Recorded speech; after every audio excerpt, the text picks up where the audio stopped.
There we are. Hi, Silly Kelly again. It's been a while since my character's been around. Oh, glasses. He doesn't wear glasses. Okay. Yeah, it's yeah, we're talking about, I did an episode where we were talking about 2012, the movie, and other stuff. And, alright, to the Nostradamus stuff and other stuff. Yeah, let's go into Nostradamus first.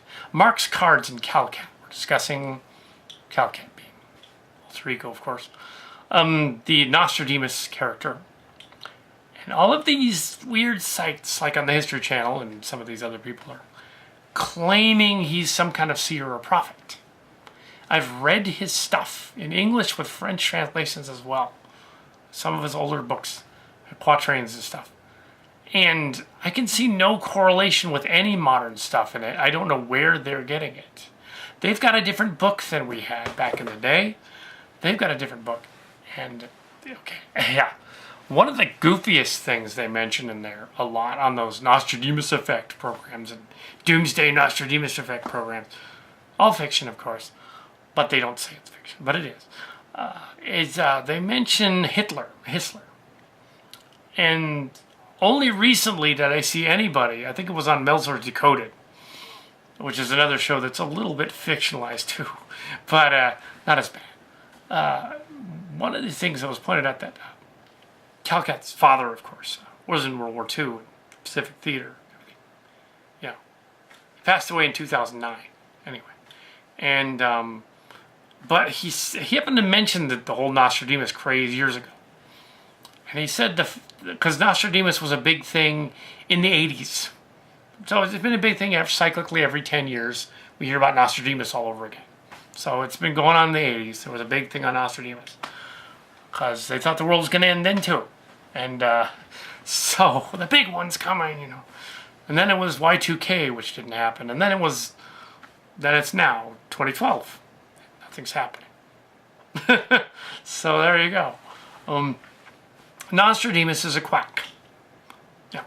According to some of these theorists, they say, oh, but the name Hitler is in there. So it's Hitler. It's like World War II. Like, let's use this quatrain about burning beaches and things and say, that's Hitler and Normandy and stuff. No, it isn't. It is not. Not at all. What was going on, my father even said so. And other people have also said so. People who were around back then. They said, like, Hitler was Adolf Schicklgruber. He was a failed artist who became leader of Germany. And he liked the occult. And he liked seers and prophets. And he read Nostradamus fervently. He liked it. Right above his book of Mein Kampf. He read all that stuff. And he said, the conqueror in this story, Hitler. I'm going to rename myself the German word for Hitler. And then everyone will listen to me. That's in the occult. That's all he did. He renamed himself after that guy. Another goofy thing they say is that, like, Waterloo and Napoleon, they threw that in now in Western times. That is not in there at all. Okay, it's not in there. There is no mention of Napoleon in there. There is mention of something that sounds like Waterloo. That is also wrong. That particular area in France, Normandy, or France, in the Norman area, is just a place. It's a place. So if you go to Waterloo existed in Nostradamus' time. He was just writing about a place that he'd been to. And then they say castles burning and towers falling and stuff. And, ooh, he predicted 9/11, ooh. And what's weird is they mixed that in with a guy from Berkeley, local, around here, who made a psychologically experiment. He even said it was bogus afterward. In which he stole some lines from Lord of the Rings, The Two Towers. Why not steal from Lord of the Rings? That's even in the Calcat book. Why not steal from Lord of the Rings? I mean, he steal from Tolkien. So he did. He took it from Tolkien. He messed it around a little bit. A missing Nostradamus quatrain. Ooh, which says 2 towers are falling and fuming. Nope. No, Tolkien didn't predict 9/11 either. No, he stole it from a book.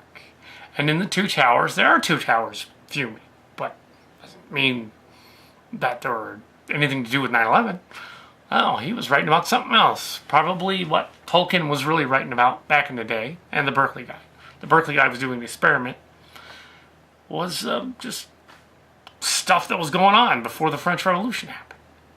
And another thing, what Marx Cards found out is he did some research and he discovered Nostradamus, in his day, was considered a charlatan, quack, snake oil salesman who apparently didn't predict anything right at all during his lifetime. So why are people listening to this guy? He's completely bogus. Even his own people in his own day didn't listen to him. Why are we listening to him now? Nobody should be listening to him. Okay, that disproves Nostradamus involved in any of that stuff. And he didn't say anything about 2012. So that's BS too. So that's what it is. And now I'm going to put on another character. And, or I could just stay as Kelly because it was funny.